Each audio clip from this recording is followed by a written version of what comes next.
여러분 안녕하십니까? 광주 MBC 뉴스데스크입니다. 광주 학동 재개발 지역 건물이 안전을 고려하지 않은 채 계획서와 다른 순서로 철거됐다고 어제 보도해드렸는데요. 시행사인 현대산업개발은 재하청이 없었다고 밝혔지만 수사 결과 불법 재하도급 정황이 속속 드러나고 있습니다. 우종훈 기자가 취재했습니다. 철거 과정에서 갑작스러운 붕괴로 17명의 사상자를 낸 광주 동구의 5층 규모 건물. 이 지역 재개발 공사를 시행한 현대산업개발은 여러 단계로 도급을 주진 않았다고 밝혔습니다. 철거 공사 재하도에 관해서는 한솔 기업과 계약에는 된 재하도를 준 적이 없습니다. 법에 위배가 되기도 하고. 그런데 사고 당일 철거 작업을 진행한 직원 4명 가운데 하도급 업체인 한솔기업 소속은 단 1명뿐이었습니다. 나머지 3명은 광주에 있는 또 다른 업체 백솔건설의 직원들이었습니다. 백솔건설은 철거 작업을 주로 해온 직원 5명 규모의 작은 업체로 알려졌습니다. 결국 현대산업개발에서 한솔기업, 백솔건설로 이어지는 3단계 재하청이 의심되는 상황입니다. 경찰은 이들 업체 2곳이 재하도급 관계라는 점을 입증할 계약서 등을 확보한 것으로 전해졌습니다. 이에 따라 두 철거업체 직원과 감리, 현대산업개발 관계자 등 7명을 업무상 과실치사상 등의 혐의로 입건했습니다. 그 실제 공사한 업체입니다. 그 철거 공사 장비도 동원이 됐고요. 인력도 동원이 됐고. 이들 철거업체는 안전도를 반영한 애초에 작업 순서도 지키지 않았습니다. 한솔기업이 낸 해체 계획서에는 강도가 가장 낮은 옆면부터 떼어낸 뒤 뒷면과 앞면 순서로 철거한다고 돼 있지만 실제 작업은 뒤쪽 벽면을 먼저 해체하는 방식으로 진행했습니다. 건물 하중과 충격을 고려해 결정한 순서를 어긴 셈입니다. 맨 위쪽도 일단 그 전체를 갉아먹은 것이 아니라 아까 말했듯이 아까 1번, 4번, 1번, 3번, 2번 사업소로 실시한다는 이건. 경찰은 붕괴 원인 조사와 함께 현대산업개발과 철거업체 사이에 적절한 계약과 감독이 이루어졌는지 수사하고 있습니다. MBC 뉴스 우종훈입니다. 이번 사고가 예고된 인재였다는 사실도 하나둘 밝혀지고 있습니다. 불과 2달 전 이번에 붕괴된 건물과 몇 미터 떨어지지 않은 곳에서 해당 철거업체가 똑같은 방법으로 철거 작업을 벌였습니다. 이를 본 주민이 대형 참사의 위험을 경고하며 민원을 제기했지만 동구청은 현장을 제대로 확인하지 않았습니다. 이다현 기자가 취재했습니다. 2층 높이로 쌓인 높다란 흙더미에 굴삭기 한 대가 올라가 있습니다. 4층 건물 내부와 뒷면이 모두 뜯겨나갔고 도로 방향의 외벽만 위태롭게 서 있습니다. 지난 9일 무너진 5층 건물의 철거 당시 모습과 판박이처럼 똑같습니다. 해당 건물은 2달 전인 4월 7일 같은 학동 재개발 지역에서 철거됐습니다. 당시에도 붕괴 우려가 커 보여서 한 시민이 국민신문고에 직접 민원을 제기했던 것으로 확인됐습니다. 철거하는 것이 불안하다. 건물과 도로로 낙하물이 떨어져 인사사고가 날 것 같다고 미리 경고했던 겁니다. 아니 굉장히 불안했죠. 과거에서 저렇게 차가 지나가는데 그 벽돌 하나만 떨어진다고 생각을 해보세요. 노변에 고층 건물만큼은 다른 방법으로 철거를 해라라고 시정연령에 들어갔다고 하면 인사사고는 안 나죠. 지난 4월 민원이 제기됐던 철거 건물입니다. 이번 학동 사고 현장과 불과 300m 정도밖에 떨어져 있지 않습니다. 참사가 벌어진 정류장과 고작 한 정거장 차이. 그런데 이 4층 철거 건물 앞에도 버스 정류장이 버젓이 자리 잡고 있었습니다. 끔찍한 사고가 이곳에서 먼저 터질 수도 있었다는 뜻입니다. 특히 이렇게 대중교통을 이용하는 이런 것은 뒤를 생각해서 옮긴 다음에 한다든지 그런 그 뒤를 항상 생각해야 할 것 같아요. 하지만 안타깝게도 발빠른 대응은 없었습니다. 민원 내용을 전달받은 광주 동구청은 이틀 뒤에야 철거 회사에 전화를 걸고 주의하라는 공문을 보냈습니다. 구청 직원이 현장에 나간 건 민원이 접수된 지 사흘 뒤 건물이 완전히 해체되고 난 뒤였습니다. 지정된 감리가 있기 때문에 계획에 맞게 철거를 이제 감리가 그렇게 충분히 보고 있는 걸로 지금 인지를 하고 있었습니다. 사고 이전부터 곳곳에서 위험천만한 철거가 벌어졌던 학동 4구역 재개발 현장. 시민들의 경고를 대수롭지 않게 넘긴 대가는 너무나 참혹했습니다. MBC 뉴스 이다현입니다. 이번 사고와 관련해 박범계 법무부 장관이 신속한 수사와 엄정한 처벌을 약속했습니다.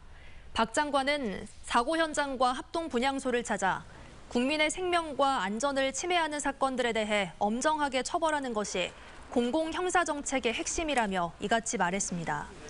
또 참사의 성격이 분명하기 때문에 부검을 하지 말아달라는 유족들의 입장을 충분히 알고 있다고 밝혔고, 이에 따라 법원이 발부한 부검영장은 집행이 보류돼 있습니다.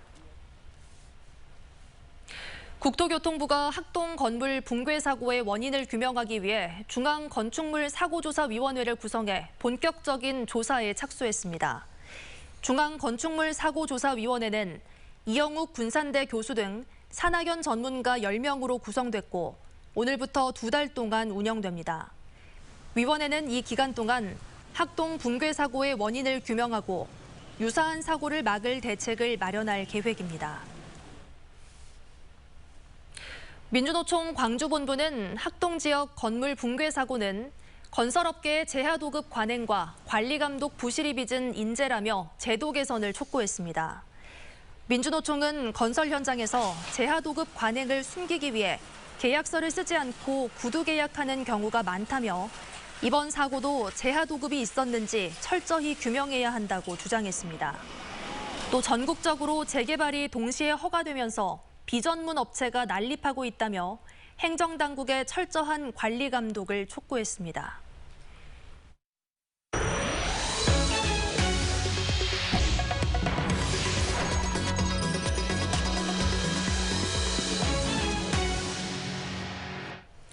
아직 6월이지만 광주 전남에서는 한여름 같은 더위가 이어지고 있습니다. 올여름은 얼마나 더울지 벌써 걱정인데요. 올여름 날씨 전망을 강서영 기자가 전해드립니다. 지난 8일 순천의 낮 최고 기온이 32.9도를 보였습니다. 같은 날 광주가 31.9도, 해남도 30.3도를 기록했습니다. 예년 같은 기간과 비교해 3에서 4도 정도 높습니다. 이번 주 초 맑은 날씨가 이어지면서 햇볕에 의해 기온이 평년보다 높게 오른 겁니다. 어제부터 광주 전남 지역에 내린 비로 더위는 다소 주춤한 상황. 하지만 주말부터 체감온도가 31도까지 올라 다시 더운 날씨가 이어지겠습니다. 기상청은 북태평양 고기압이 강해지면서 올여름이 평년보다 조금 더 더울 것으로 전망하고 있습니다. 2월과 7월은 평년과 비슷하거나 높을 확률이 각각 40%, 8월은 평년보다 높을 확률이 50%로 덥고 습한 공기 영향으로 고온 현상이 나타날 때가 있겠습니다. 당분간 장마 소식은 없을 것으로 보입니다.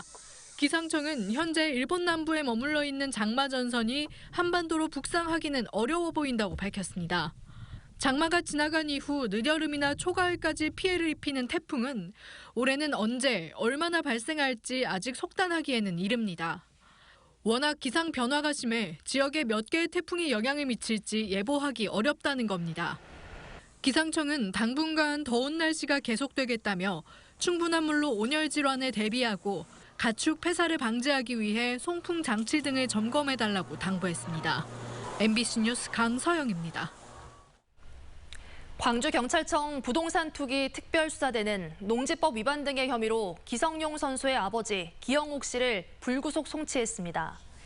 기성용 선수에 대해서는 아버지에게 돈만 보냈다는 진술을 뒤집을 만한 증거를 확보하지 못해 불송치 결정을 내렸습니다. 기성용 선수 부자는 광주시 금호동 일대 농지 등 10여 개 필지를 50여억 원에 사들이는 과정에서 허위 농업경영 계획서를 제출하고 토지 일부를 불법적으로 형질 변경한 혐의로 수사를 받아왔습니다.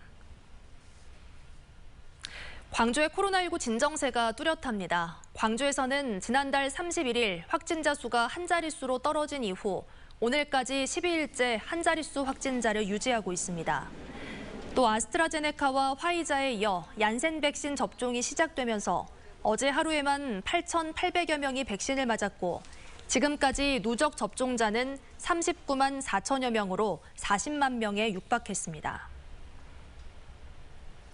어제 광주 붕괴 사고 현장을 방문한 민주당 송영길 대표와 정세균 전 총리의 접촉자들이 잇따라 코로나19 확진 판정을 받았습니다. 송영길 대표의 경우 보좌관이 확진 판정을 받으면서 오늘 오전 코로나19 진단 검사를 받고 자택 대기에 들어갔고 정세균 전 총리는 확진 판정을 받은 안규백 의원과 지난 9일 접촉했습니다. 송 대표와 정 전 총리의 광주 방문에는 지역 국회의원들이 동행해 긴장감이 높아지고 있습니다. 오는 15일부터 광주 기아 챔피언스필드 야구장 입장객이 수용 가능 인원의 50%로 늘어납니다.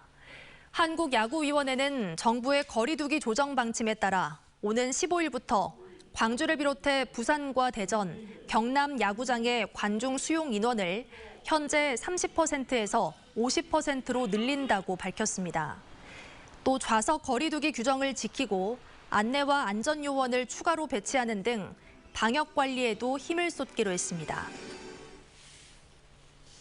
호남대학교가 실무 능력을 갖춘 e스포츠 인력 양성에 힘을 쏟고 있습니다. 지난해 전국 4년제 대학 최초로 e스포츠 산업학과를 개설한 호남대학교는 올해 초 e스포츠 구단을 창단했습니다.